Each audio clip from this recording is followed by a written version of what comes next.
mga babae sa buhay ni Chavit Singson.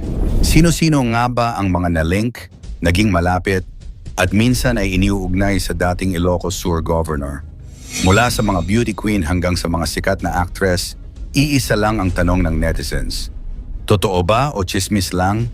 Tara, isa-isahin natin. Pang-sampu, Yen Santos.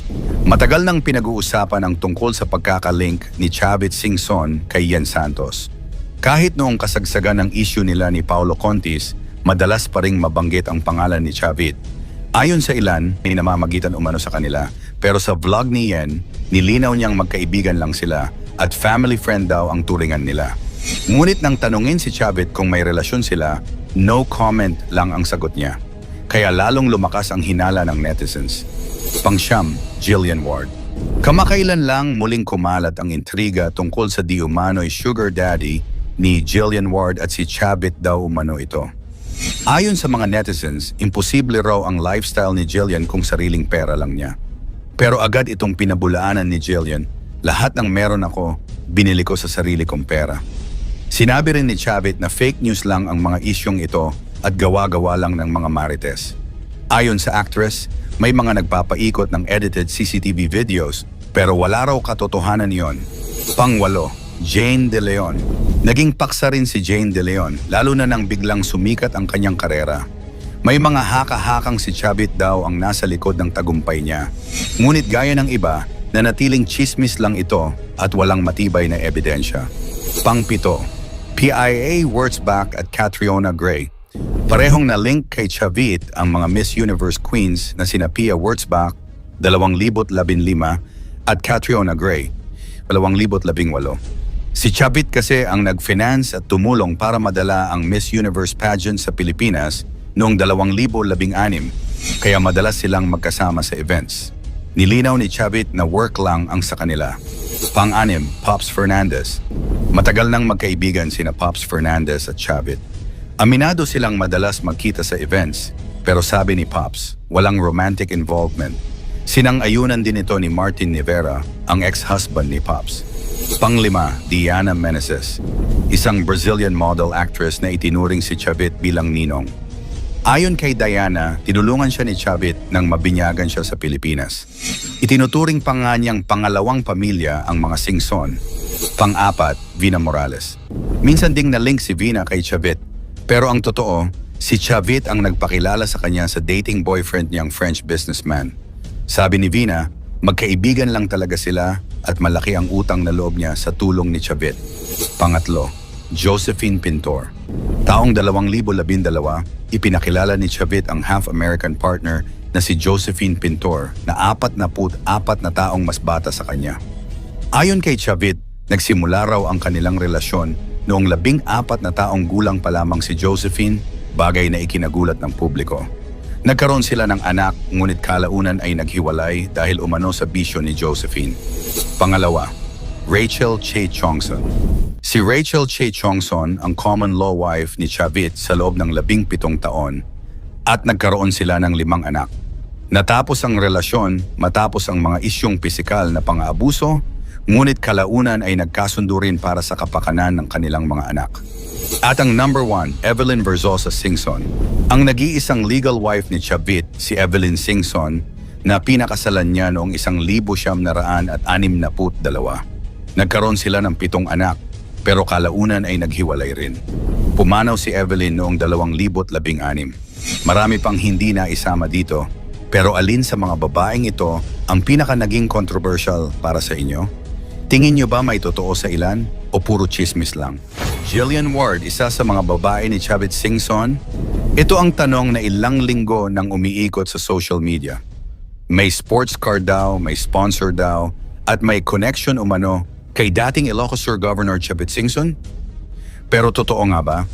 O isa na namang kwento ng fake news na gustong sirain ang isang dalagang babae na matagal nang nagtatrabaho para sa pangarap? Alamin natin ang buong kwento. Sa isang interview, hindi na napigilan ni Jillian Ward ang kanyang emosyon. Habang nanginginig ang boses, sinabi niya, "Everything I have, everything I own, everything I post, I bought it with my own money. My mom would never do that to me." Ayon sa actress, sobra na ang mga akusasyon. hindi lang siya ang nasasaktan, kundi maging ang kanyang tahimik na ina na matagal nang nasa likod ng kanyang tagumpay. Nananahimik ang nanay ko pero dinadamay siya. Hindi po totoo yung mga sinasabi nila isa sa mga pinag-ugatan ng intriga.